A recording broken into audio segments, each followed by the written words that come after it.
Now, refining is a business which has been there for years and years, and uh, the main products have been petrol and diesel. So refining almost meant production of petrol and diesel, and all other products were probably byproducts. But then times have changed, world has changed, values for various products have also changed, and in the coming times the requirement of products is going to change further. So refining has to be able to cater to the current demand. It has also to be able to cater to the future demand. Refineries are huge investment projects. Probably the highest investment going into a single project is in refineries. Currently also probably the single largest project in terms of investment in the country is the refinery being made by HPCL in Barmer. And if we build West Coast refinery, then the amount of investment which would be made would probably be such a astronomical figure that uh, several large projects of all other sectors put together may not even add to that figure.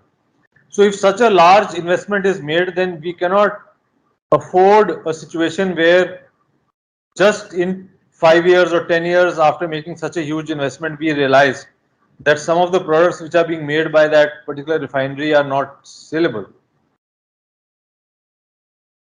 The market in the world is probably going to reach such a situation where several refineries in several countries may find that they are not viable anymore because some of the products which they make are not saleable.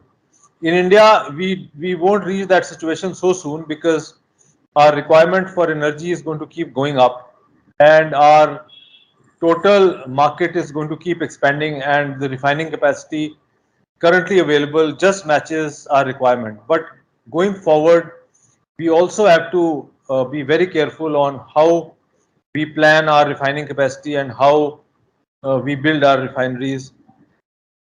The scenario as of now is that petrol demand is going up because more and more people are buying their own vehicles. The price difference between diesel and petrol has reduced. So, and environmentalists also want more petrol driven vehicles. There are restrictions on diesel driven vehicles. So, therefore, petrol demand is going up. Demand for diesel is stagnating and may start going down. Demand for petrochemicals is going up, so the price for petrochemicals, or if say um, certain products are made which then lead to some high value petrochemicals, that yields a good result. The requirement for LPG in the country is huge, but production is less. But then LPG probably is not as profitable as some of the other products. So refiners don't want to make LPG. There are some products which are low value, pet coke or maybe um, bitumen, and in some refineries where certain types of crudes are used, wax is produced, or certain other products may also be there. So now products which are going to be totally not usable, say pet coke, environment uh, requirement is that we get out of this as soon as possible. So therefore, it's not going to sell. So we must be able to do something so that that product is either not produced or produced in small quantities, and we are able to maximize those products which give higher value, and also products which are required and which have a market where one would be able to sell immediately and there would be no challenge. Going forward, the situation is going to change further. If we move into more and more natural gas CNG vehicles would come on the road, so therefore demand for diesel might go down further. LNG in long haul transport in trucks and all might increase, and therefore again the diesel requirement might go down. Petrol requirement may increase in the short run, in the medium run it may stagnate. Then as biofuels uh, come in larger quantities and EV becomes more popular, then petrol requirement may also start declining.